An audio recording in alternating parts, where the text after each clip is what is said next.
पिछले वीडियो में हमने देखा कि आर्टिकल 17 ने समाज से छुआछूत का नामो निशान मिटा दिया।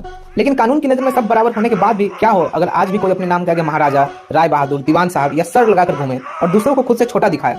क्या लोकतंत्र में किसी को राजा बाबू बनने का हक है?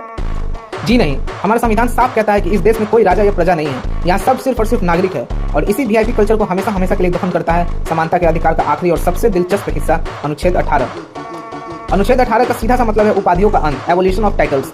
आसान शब्दों में कहे तो ब्रिटिश काल में जो अंग्रेजों के तलवे चाटने वाले पर सर, लॉर्ड या राय बहादुर जैसी उपाधियां मिलती थी, जिससे समाज में ऊंच नीच पैदा होती थी, उन सबको हमारे संविधान ने पूरी तरह बैन कर दिया।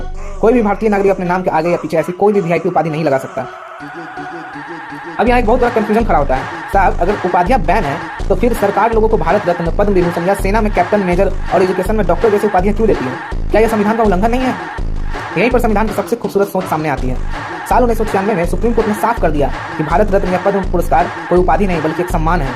यह किसी को खानदान की वजह से नहीं बल्कि देश के लिए किए गए उनके महान कामों और काबिलियत की वजह से मिलता है। ठीक वैसे ही सेना के रैंक्स जैसे कैप्टन या लेफ्टिनेंट और शिक्षा की डिग्रियां जैसे डॉक्टर या प्रोफेसर लगाने की पूरी छूट है, क्योंकि इन्हें इंसान अपनी कड़ी मेहनत और खून पसीने से कमाता है, यह उसे खैरात में नहीं मिलती।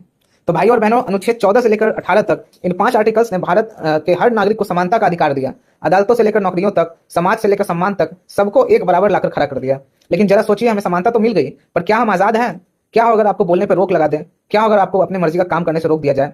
समानता के बाद अब बारी है संविधान के सबसे पावरफुल और सबसे बड़ी अधिकार की, स्वतंत्रता का अधिकार, राइट टू फ्रीडम। क्या है इस आजादी का असली सच और क्या कहता है अनुच्छेद 19?